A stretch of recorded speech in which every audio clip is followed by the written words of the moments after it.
የሚሰራን ሰው የሞራል ድጋፍ መስጠት ያስፈልጋል። ሰርቶ የሚያሳየን ሰው ደግሞ በርታ፣ ጎበዝ፣ ጀግና ማለት ያስፈልጋል። ለምንድን ነው ግን ትልልቅ ሚዲያ፣ ትልልቅ ተከታይ፣ ትልልቅ ፎሎወር ያላችሁ ሰዎች ይህንን ልጅ አይታችሁ ባላየ ያለፋችሁ? ለምሳሌ እነ ሙባረክ ሙሰማ እና አብዲ ጌታቸው፣ ስለዚህ እነ ራቼ ልጁ እኮ እናንተ ጋር ነው ያለው፣ እናንተ ጋር ነው የመጣው፣ የእናንተን ስራ ነው እየሰራ ያለው። ስለዚህ ይህ ልጅ በሚሰራው ልክ ምንም ያልተወራለት ጀግና ልጅ ነው። ሚዲያው ደግሞ ወሬ ይፈልጋል፣ ማንሳት ይፈልጋል። ዝም ብሎ ነፃ መጥቶ የሚሰክስብንን ራሱ እኮ አንስተን ሌላ ታሪክ ላይ እያኖር ነው አይደል እንዴ? ስለዚህ በአንዲት ሀገር ላይ በአንዲት አካባቢ ላይ ስራ የሚሰራን ሰው ደግሞ መደገፍ ያስፈልጋል። የሞራል እርዳታ መስጠት፣ ያ ሰው እንዲበረታ ማድረግ፣ ወይንም ደግሞ ነገ ሌላ ብዙ የሚሰሩ ሰዎችን እንድናተርፍም ይረዳናል። ሞራል ስንሰጠው እኛም ደግሞ የሞራል እረፍት እናገኛለን። እና ይህ ልጅ በሚሰራው ልክ ምንም አልተወራለትም። እነራቼ ምናምን አይታችሁ ዝም ያላችሁ፣ በርታ ያላላችሁት ታዝቤያለሁ። ባይዘወይ ሌላ ቦታ ቢሆን ይሄ ልጅ ሌላ ቦታ ሄዶ ሰርቶ ቢሆን ኖሮ ሁላችሁም ታውቃላችሁ። ሌላ ቦታ ቢሆን ኖሮ እኔ ልነግራችኋል። ህዝቡ ስለደገፋችሁ፣ ህዝቡ እናንተን ታብታብ ስላደረገና እናንተን ስላነሳ ነው እናንተ ተጠቃሚ የሆናችሁትና ከዚህ ጥቅም ላይ ደግሞ ካገኛችሁት ጥቅም ላይ ምናልባት እኔ ኦሮሞ ነኝ የምትሉ፣ ምናልባት እኔ ባለጊዜ ነኝ፣ እኔ ኦሮሞ ነኝ ምናምን የምትሉ ሰዎች ከቲክቶክ ላይ ከምታገኙት ገቢ ለህዝብ አካፍላችሁ ታውቃላችሁ ወይ? ለህዝብ ረድታችሁ ታውቃላችሁ ወይ? ከህዝብ ጋር ከእናንተ ጋር ለሆነው ህዝብ ከህዝብ ጋር ተቃምሳችሁ ታውቃላችሁ የሚልን ጥያቄ ማንሳት እወዳለሁ። እነሱም ብዙ ቲክቶከሮች አሉ፣ ኦሮሞ ቲክቶከሮች አሉ። እነ ሙባረክ ሙሰማ እና አብዲ ጌታቸው ብዙ አሉ። የአርሲ ልጆች ራሱ እና አስሊ ያሉ እና እናንተ እስኪ እናንተ እስካሁን ድረስ በጣም ጌመር ናቸው። እንትና ሙባረክ ሙሰማ የታወቀ ጌመር ነው፣ ብዙዎቻችሁ ማለት ነው። እስኪ እናንተ እስካሁን ድረስ ባለው ነገር እስኪ ትልቅ ስራ ሰራችሁ ቢባል ምን አይነት ስራን ሰርታችኋል? ይህ ወንድማችን ደግሞ ለእናንተ ጥሩ ትምህርትን ያስተላለፈ ይመስለኛል። ምክንያቱም አንደኛው ትምህርቱ ምንድነው? 1 ዓመት እስር ላይ ቆይቷል። እንደምታውቁት ዓመት ከ4 ወር ምናምን እስር ላይ ቆይቷል። ዓመት 4 ወር እስር ቤት በቆየበት ሰዓት ላይ እናንተ ጌማችሁን እየተጫወታችሁ ነው። ህዝቡ ደግሞ ከእናንተ ጋር ነው ያለው። ስለዚህ እኔ ይቅርታ አድርጉልኝና እናንተ ላይ ህዝቡን ለማስነሳት ወይም እናንተ ላይ ህዝቡ ቅሬታውን እንዲያሳይ ሳይሆን እኔ ምንድነው ለምን በቃ መማማር አለብን፣ እርስ በርስ ማየት አለብን። ስለዚህ ቢያንስ ዛሬ እሱን እንኳን ለመደገፍ እሱን እንኳን በሞራል ለመርዳት እንኳን ሞራል አጣችሁ፣ በጣም አፈራችሁ ማለት ነው። ስለዚህ ማፈርም አይጠበቅባችሁ። መስራት ካልቻላችሁ የሚሰራውን ሰው ደግሞ በሞራል መደገፍ አስፈላጊ ስለሆነ ነው። ቀጥል ደግሞ ስለ በረከት በቀለ ነው። በረከት በቀለ እንደምታውቁት ብዙ ሴቶች በውስጥ እንደሚጽፉለትና ለፍቅረኝነት ወይንም ደግሞ እሱን ለፍቅር አጋር ለትዳር አጋር ማድረግ የሚመኙ ብዙ ሴቶች እንዳሉና በውስጥም ብዙ ሴቶች እየጠየቁት እንደሆነ ተናግሯል። እንግዲህ እንደምታውቁት በረከት በቀለ ፍቅረኛውን በዚህ ሰዓት ላይ ይፋ አድርጓል። የ23 ዓመት ወጣት ነው። ሲወለድ ጀምሮ በተፈጥሮ የአከርካሪ ክፍተት ችግር አለበት።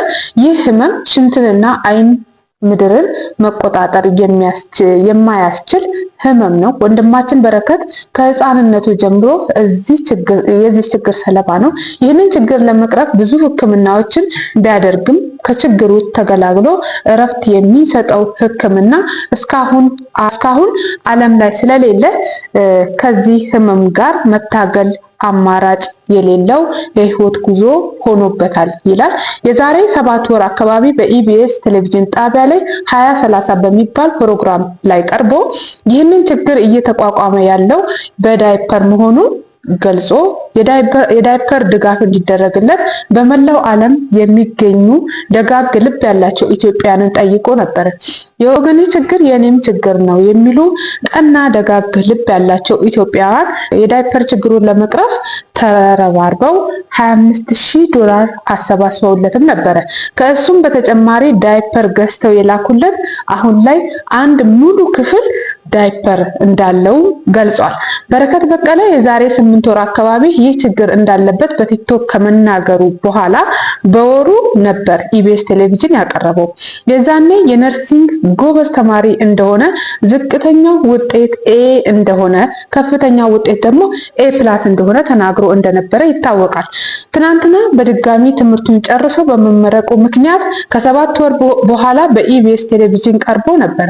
በረከት በቀለ 3.99 ውጤት በማምጣት ከፍተኛ ማዕረግ የዋንጫ ተሸላሚ ሆኖ ትምህርቱን አጠናቋል። በኢቢኤስ ጋዜጠኛ ከዛሬ 7 ወር በፊት በኢቢኤስ ቴሌቪዥን ከመጠብቀው በላይ ሰዎች አበረታተውኛል ብሎ ምስጋናውንም ገልጿል። በረከት በቀለ እንግዲህ እንደምታውቁት ሁላችሁም የምታውቁት ናችሁ። ሁሉ ነገሬን አውቃ በችግሬ ጊዜያቶች ያራቀችኝን የምወዳት ፍቅረኛ አለችኝ። ስለዚህ ከሌሎች ሴቶች የሚመጡልኝን የፍቅር ጥያቄ አልቀበልም ብሎ ተናግሯል። እውነት ብዙ ንጹህ የሆኑ ሴቶች አሉ። ሴቶቻችን እንግዲህ አሁን በዚህ ዘመን ላይ መኪና አለው ወይ፣ ምን አለው፣ ንብረት አለው ወይ፣ ቆንጆ ነው ወይ፣ እሱ እንዴት ነው አቋሙ ምናምን ማለት ሳይኖርባት ያው እሱነቱን ብቻ መልካም ንጹህ ልብ ይዛ ብቻ ቀርባው ማለት ነው ወዳው የፍቅር አጋሯ እንዲሆንላት የመረጠች መልካም ሴት ናት ማለት ነው። ስለዚህ ለሷም ደግሞ በይፋ ሚስቴ ወይንም ፍቅረኛዬ እቺ ናት ብሎ ለህዝቡ ግልጽ አድርጓል ማለት ነው። አፈቀርኩ ሞትኩልህ ይህንን አላነብላችሁ ምናምን የተንቀጠቀጠል የምትሉ ሴቶች ግን ደህና ናቸው አይደል? ደህና ናቸው። ለማንኛውም ሌላው ደግሞ ስለ ናዝራዊት አበራ ነው። ናዝራዊት አበራ በይፋ የእሷ ጉዳይ በግልጽ ወደ ኢትዮጵያ ትመጣለች የሚል መረጃ የለም።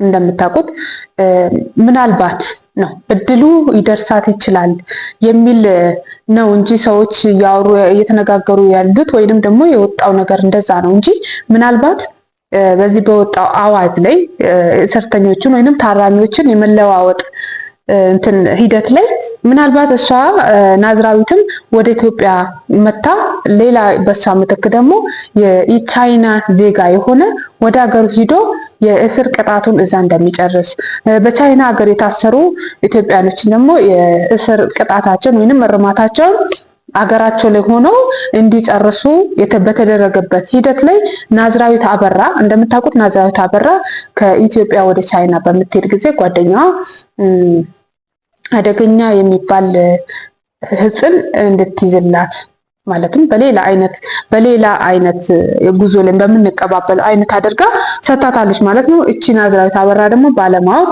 ጓደኛ የራሷ ጓደኛ ማለት ነው ባለማወቅ ወይንም ስላመነቻት እቃ ተቀብላ በምትሄድ ሰዓት ላይ ፍተሻ ላይ እንግዲህ አደገኛ የሆነ ህጽን ይዛ ወደ ማረሚያ ቤት ገብታለች። ማረሚያ ቤትም ከገባች በጣም ረጅም ጊዜ ወደ 8 ዓመት 7 ዓመት ምናምን ታስራለች። እንግዲህ ፍትህ ስንጠይቅ አሁን እንኳን ቲክቶክ ላይ ነው በፌስቡክ ላይ ፍትህ ሲባል በዛም ጊዜ ጀምሮ የቆየ ነው። አሁን ደግሞ ቲክቶክ ላይ ሲሆን ብዙም የሚዲያው መስፋፋትም ተጽዕኖ ያሳድራል እና ፍትህ እየተጠየቀላት ያለ ነው። ግን አሁን ላይ ብዙ ሙያዎችን እየተማረች እና በጥሩ ሁኔታ ላይ እንዳለችም ተገልጿል። እህቷም እንደተናገረች ማለት ነው።